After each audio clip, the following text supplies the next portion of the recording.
जय श्री परशुराम। जैसा कि आपको विदित ही है कि एक विभत्स और मन को दहला देने वाली एक घटना सीधी जिले में कुबरी जिला गांव है और उसका जो थाना पड़ता है वह है बहरी थाना अंतर्गत एक ऐसी घटना घटित हुई है जो कि मन को दहला देने वाली है और समाज को शर्मसार करने वाली है। लेकिन इन सब घटनाओं के बावजूद दोषी जो रहता है प्रवेश शुक्ला, उसको तत्काल एनएसए की कार्यवाही की जाती है और उसको तत्काल गिरफ्तार करके और जेल भी भेज दिया जाता है। लेकिन सबसे महत्वपूर्ण प्रश्न ये है माननीय शिवराज जी कि क्या इस तरह की घटनाओं से पूरे परिवार को तहस नहस कर देना चाहिए क्या? इस घटना को लेकर के पूरे समाज में आक्रोश का भाव पैदा हो गया है और यह आक्रोश का भाव आपके खिलाफ भी जाएगा, क्योंकि यह जो मकान है, इस मकान में 4 परिवार रहते हैं और वो जो आरोपी है उस आरोपी के चारों भाई, जो चारों चाचा हैं, काका हैं और दादी हैं। दादी शकुंतला के नाम से यह मकान है तथा रमाकांत शुक्ला, भरत शुक्ला, विद्याकांत शुक्ला, लक्ष्मीकांत शुक्ला, यह आरोपी के चारों 3 चाचा और एक उनके पिता हैं। इन शकुंतला शुक्ला और चारों चाचा और पिता के नाम पर यह संपत्ति है। क्या आरोपी के नाम पे कोई संपत्ति है जिसको आपके द्वारा तोड़ा गया है, आपके शासन प्रशासन के द्वारा तोड़ा गया है? यह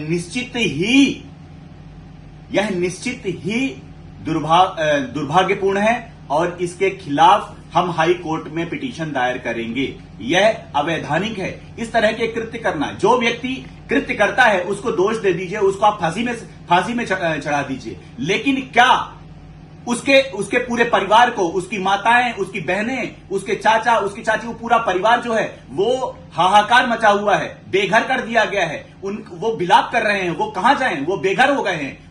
इसका सब कौन जवाब देगा? अखिल भारतीय ब्राह्मण समाज इसको लेकर के हाई कोर्ट में पिटीशन दायर करेगा और मैं यह भी कहना चाह रहा हूं कि इस प्रकार के कृत्य करने वाले व्यक्तियों को, इस प्रकार के दोषी व्यक्तियों को नहीं छोड़ना चाहिए। समाज के लिए दूषित मानसिकता के व्यक्तियों को, समाज को गंदा करते हैं। लेकिन शिवराज जी, मैं यह निवेदन बार बार करना चाहूंगा कि वो जो लोग बेघर हुए हैं, वो माताएं, वो बहनें, वो भाई, वो कहां जाएंगे? उनका दोषी कौन होगा? शिवराज जी, मैं यह मांग करता हूं कि तत्काल प्रभाव से वो टूटे हुए मकान को बनाया जाए। और रही बात ये कि गांव में अवैध और वैध की संज्ञा किस प्रकार से दी जा रही है, वो आप उसको किस प्रकार से मानोगे? गांव तो पूरी तरीके से, गांव में कोई बिल्डिंग परमिशन नहीं होती शिवराज जी।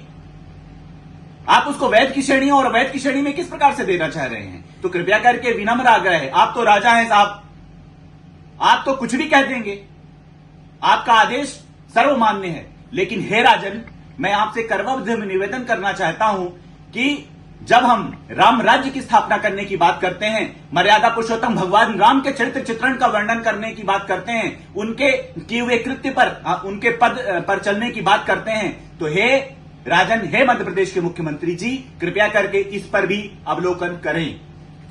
धन्यवाद।